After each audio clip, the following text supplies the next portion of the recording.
Hello and welcome to UKSCA Insights, an exciting initiative from the United Kingdom Strength and Conditioning Association where we delve into coaching practices, applied research, and speak to some of the best and most exciting coaches and researchers from around the globe to provide you with in-depth insights into the world of strength and conditioning. Today, I'm really pleased to welcome back Dr. Chris Bishop, an Associate Professor at Middlesex University and obviously the editor of the UKSCA Professional Journal. Chris, welcome back to Insights. Thanks very much, Steve. You said in that little opening gambit that we're supposed to have some of the best. So shall I get some of my colleagues Now you to just join? about you just about get into that category, mate. Okay, great. Um, so obviously you're here to talk specifically about your new article that's coming out in the journal shortly, which is titled "Strength Training versus Strength Plus Microdosing Swing Speed Training: A Comparison of 6-week interventions in university male and female golfers." So obviously we'll get into the particulars of that paper in a little bit, but before we do, and we've had you on before, and you've kind of given your journey, your general journey in S&C and research. But I thought it might be nice for the listeners just for you to give a bit of a background on your journey, specifically in golf research. You seem to be quite prolific at the minute, have some really cool stuff going on. So maybe just a little bit of background on that would be a nice place to start. Yeah, sure. It's very kind of you. Thanks, Steve. So I guess we're probably going back, I don't know, really, maybe like 5 or 6 years. I actually Dan Coughlin, head of strength and conditioning for the DP World Tour, used to live really close by to me. I met up with him one day and just sort of said, look, I've played since I was a kid. I've always loved the game. Would just like to kind of start moving into this space, if I'm being honest with you. And I said, you owe me nothing, but if there's anything we can work on together, let me know. And he kind of came forward with some ideas of what applied performance science research in golf might look like. And the summary, if I jump straight to the end, is that the rest is history, really. I just sort of took him up on it and have tried to be quite proactive Mm. ever since. But the first piece we ever did was just a simple kind of needs analysis, testing recommendations, training recommendations article, also published in PSCJ back in 2022.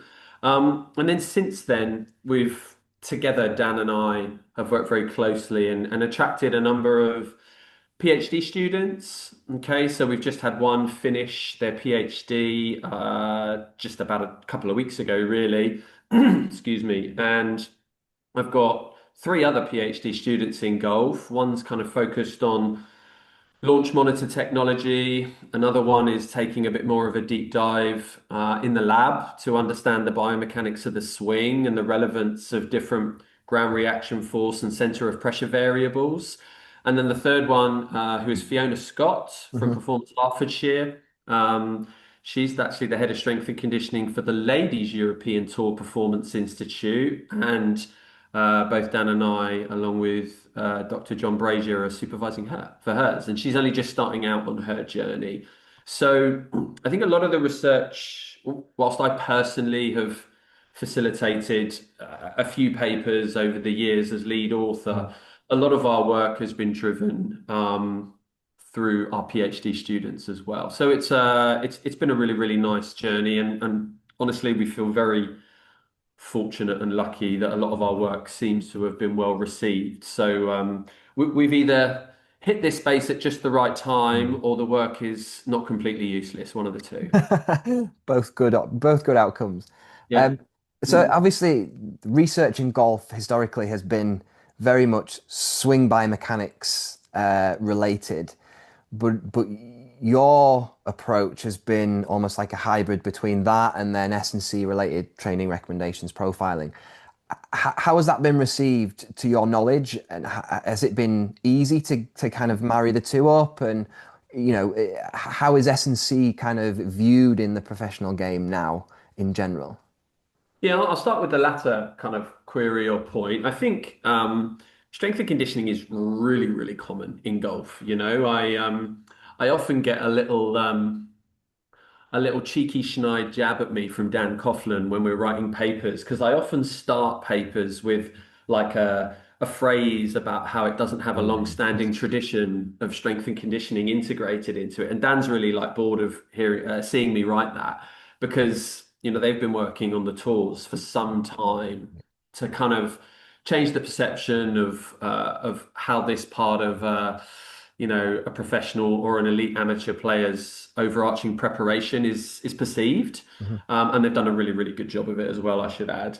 And and so lots and lots and lots of players are now doing this stuff. And I think if you think anecdotally about where this comes from, um, one of the all-time greats in professional golf, in the male game anyway, that really, really championed training and health and fitness was a guy called Gary Player, South African Mhm. golfer. Yep. More recently, other very, very almost, iconic players like Tiger Woods and Rory McIlroy have been very, very big champions of training in the weight room. Tiger and Rory have both kind of delivered quite famous quotes over the years in the media about it.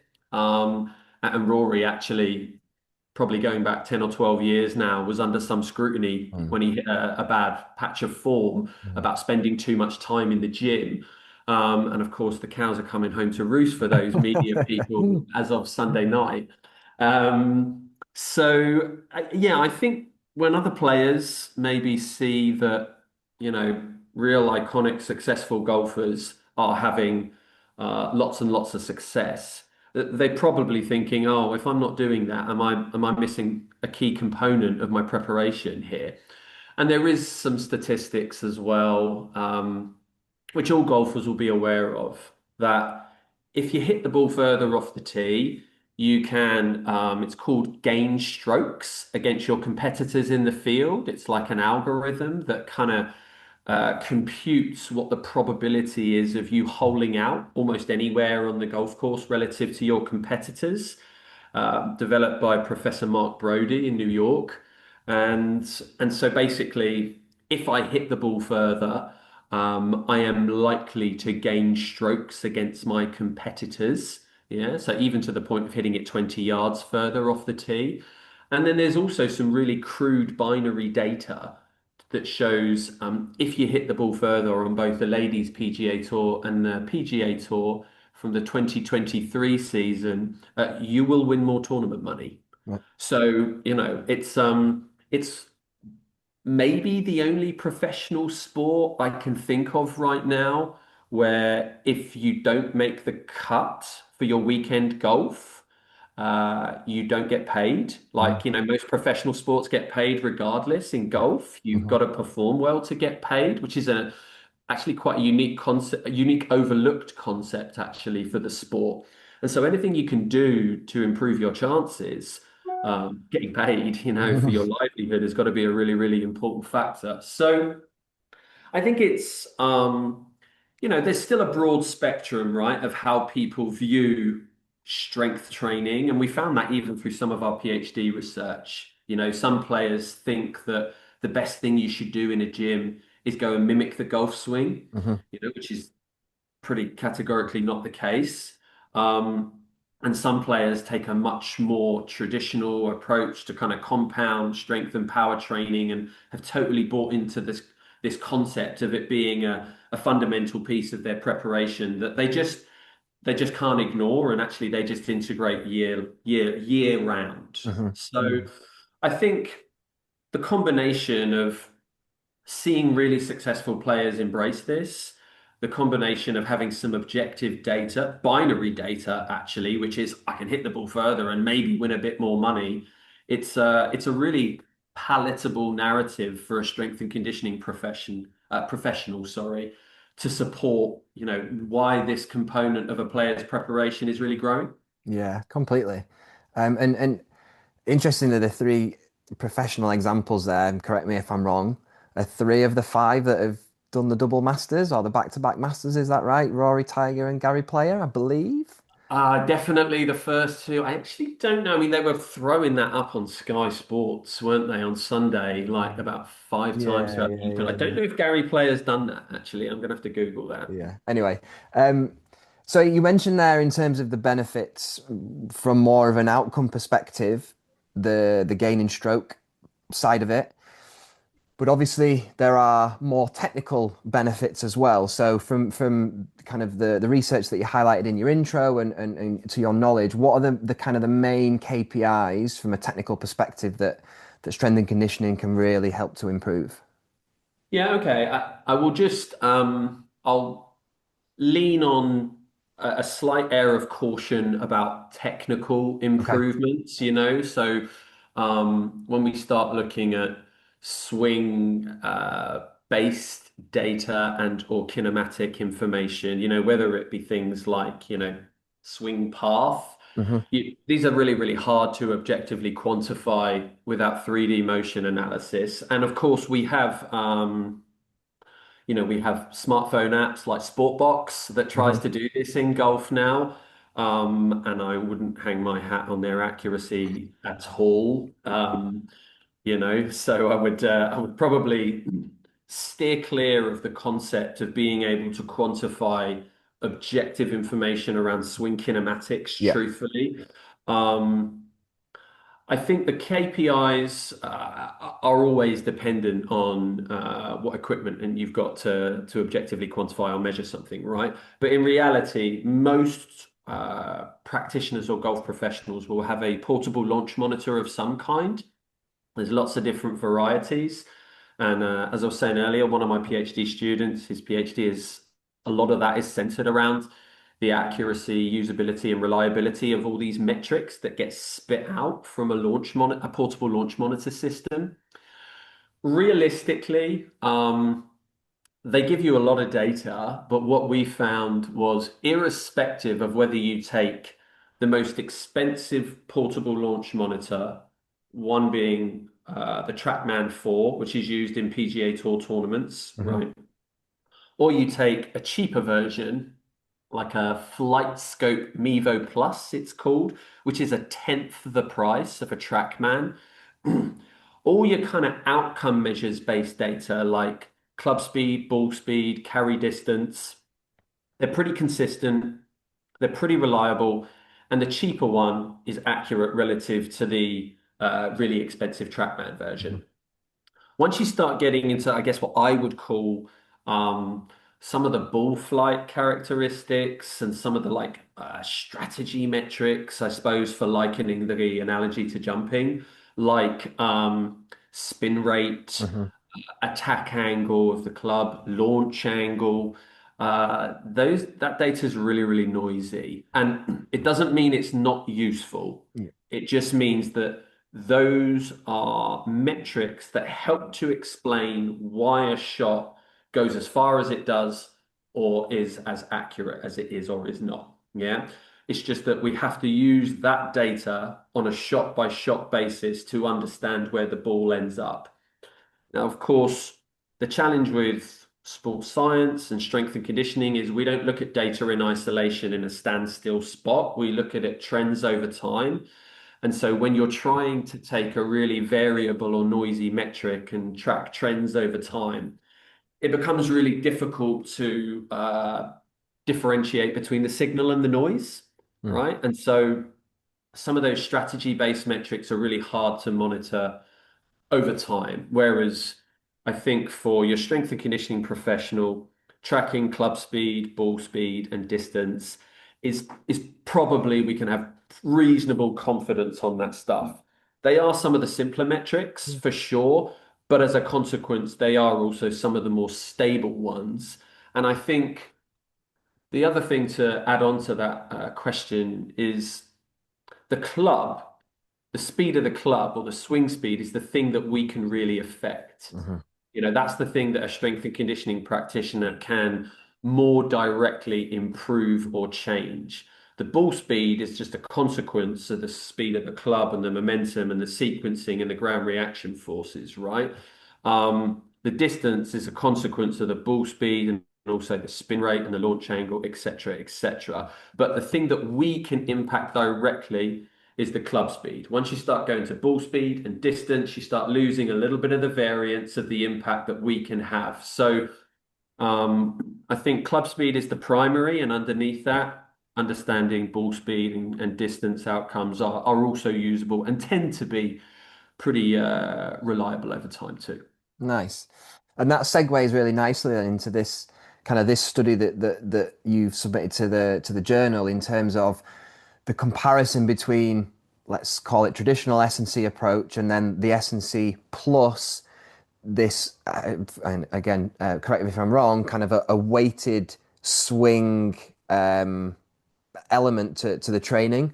So tell us a little bit more about that side, that part of the intervention.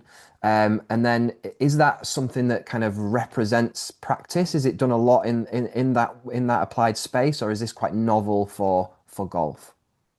Yeah, okay. So the first point is you have the capacity for maximal swing speed training to use a weighted implement. There's lots of different variations of that. One of them is the stack system. Hmm. Can't actually remember any other names off the top of my head right now, but we didn't do that in this study. We just got the players to swing their driver, their own driver, Right, as fast as they possibly could, but not hitting a ball. right. The emphasis was just on don't even tee up a ball, just go and swing the club as fast as you possibly can.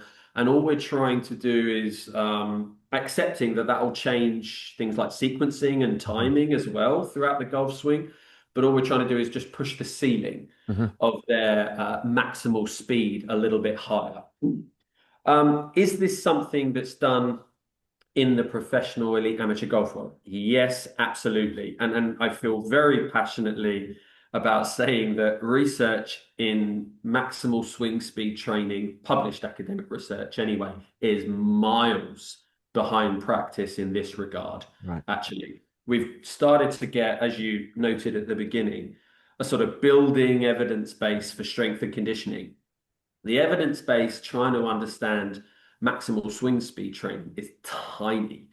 And I think, the best analogy I can give you is if you work with a track sprinter and you don't ever do any sprinting, Hmm. like you're only going to make improvements so far, right? And it's the same thing really here, right? We're just trying to push that maximal speed ceiling by practicing the task. Yes, I totally acknowledge that we'll start altering things like sequencing and timing, but that's okay because if I can push someone's theoretical ceiling from 100 miles an hour to 105 miles an hour, when they swing and hit a driver on a par five at a small reserve from Hmm. their maximum, so 100-mile-an-hour swing speed probably means on the tee in competition, maybe they're swinging it 96, 97 miles an hour.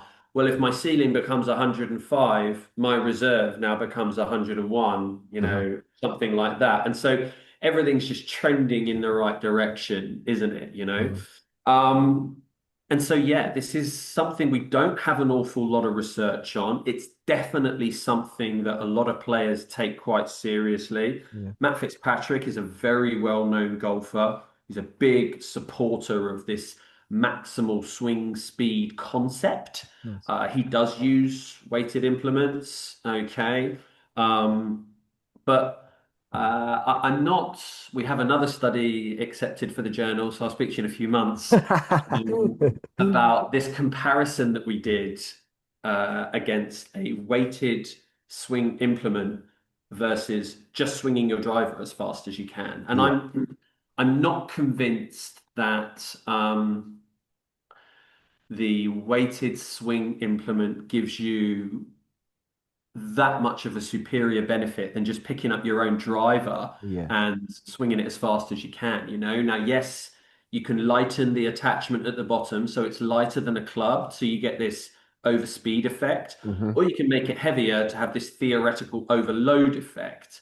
Um, but I'm still not totally convinced that that feels, and some would disagree with me for sure, Hmm. but Hmm. that feels slightly gimmicky to Hmm. me conceptually. And I think you can still have this kind of holistic approach of getting stronger, getting explosively stronger, and then just picking up your driver and in a very cautious, periodized approach, just integrate, some like brief micro dosing sort of maximal swings Mm. at the end of a range session almost, or at the end of a warm up in a kind of small dosed amount. Because, and I say that cautiously because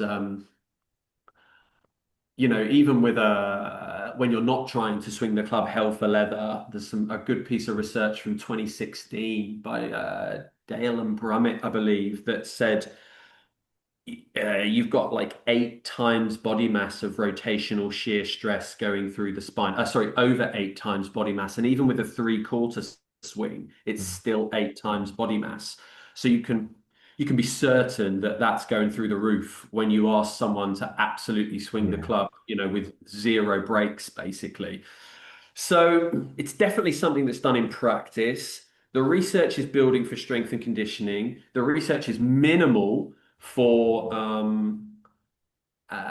sort of maximal swing speed training, but we also didn't want to do that in isolation, right? We Yeah. wanted it to be a sort of holistic intervention that is harder to determine whether a change has been caused by A or B, but it is a representation of how training is done in the real world. Yeah, yeah.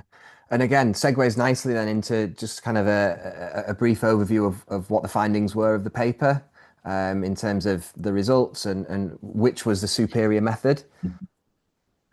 Yeah, well, this I have to draw a lot of caution on. It's not uncommon in golf, right, to have small sample Yeah, yeah. sizes, and as a consequence of the small sample sizes, we've got really, really, really wide confidence intervals when we're looking at the effect sizes or the standardized mean differences.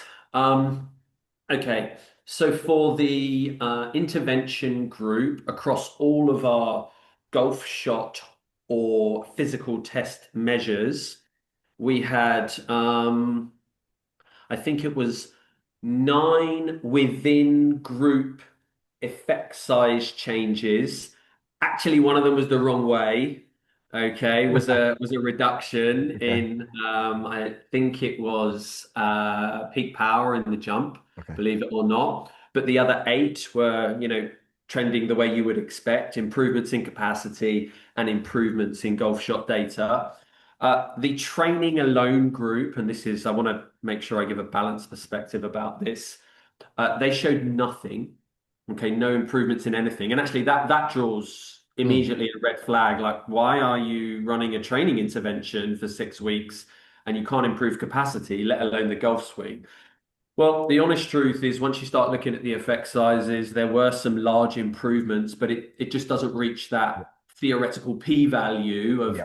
I've got to be 95% sure that improvement's real, because that group only had 5 people in Yeah. it. Yeah. Which of course makes that confidence interval really, really wide, and it becomes especially difficult to be statistically confident, should we say, Mhm. that change is real. But with small sample sizes like that, that justifies, in my opinion, anyway, at least, that justifies the importance of having things like effect sizes, because you can say, oh, well, it looks like, practically speaking, we get a large improvement. It's just that for your null hypothesis statistical test comparison, it doesn't make the grade because, again, the sample size issue, right? Mhm. So we got to look at that really, really cautiously. But as a general rule of thumb, and I should probably add as well, to give a fair, balanced overview, is that the training plus swing speed group had one more participant in it than the training only group. So we had 6 versus 5. And evidently, when you add one more person to a training group, it is something we talk about in the discussion. Mhm. That had a really material effect on whether or not some of these changes were considered real or not real, right? Just that one person. Yeah. So we've got to be a little bit cautious about it. But if you were to forget the statistical significance side of things and only look at the effect size comparisons, yes, the intervention pretty heavily favors integrating maximal swing speed alongside your traditional strength and power training methods. Yeah, and I suppose what you've done there is, irrespective of sample size, and you've already mentioned that it's an area that's really behind in the research, but very prevalent in practice, is you've started research journey, as it were, around this particular approach, and it builds, opens doors hopefully for research with better level participants and more participants, stronger statistical power that kind of drives this area forward. So, I think there's a lot to be said for preliminary work like this that can open doors and just for myself, not something I'm familiar with in that area that happens and it's kind of all right, okay, that's good to know. Now let's see what comes from that. So yeah, I think it's still important work. Yeah, thanks, Steve. I hope so. I think there is a real plethora, if you like, of kind of cross-sectional, correlational, associative-based studies. Certainly, Dan and one or two others who work with him and myself, we are trying where possible to make a move to, not rely on single time point correlational studies, which might be interesting, but actually are not really that helpful moving forward. And we're making a bit of a beeline for trying to push a few more intervention-based studies. We've had a couple published in other journals. We've got this one. I've got another acute one, that will hopefully be out in the next issue of PSCJ. And then the other thing that I'm working on with a PhD student from the University of Southern Denmark, who's Mhm. under Per Agard's supervision, Nice. and he also works for Team Denmark Golf. Mhm. We're halfway through pulling together a very, very big meta-analysis that's examining the effects of different training interventions on golf shot data, and doing like there's been one or two similar-ish attempts that have been Mhm. published in this space on that, but they didn't quite do the well, that's me being generous. They didn't do the meta-analytical statistics, Yeah. period. Mhm. Um, and I think there was some queries maybe to be had around some of their inclusion exclusion criteria. So we're also working on that, and that will undoubtedly be the probably one of the biggest pieces of evidence to tell us what sort of expected changes you might find from running interventions that are at the moment an average of about 8 or 9 weeks long. Nice, exciting stuff, mate. You like I said, you're becoming quite prolific in this area. So, and to hear that you played since a kid, it must be a nice sort of full circle moment for you. So, Yeah. um, listen, a pleasure as always. Thank you for joining us and for talking about the research and keep all the good stuff going, particularly with the journal, because I think all of us associated to the UKSCA have seen the huge amount of work you've done and the positive steps that have occurred off the back of the revamped journal. So yeah, it's really great to see, and we'll keep seeing your name out there, I'm sure. Thanks, Steve. Always a pleasure to chat to you, mate. Thanks again. Nice one.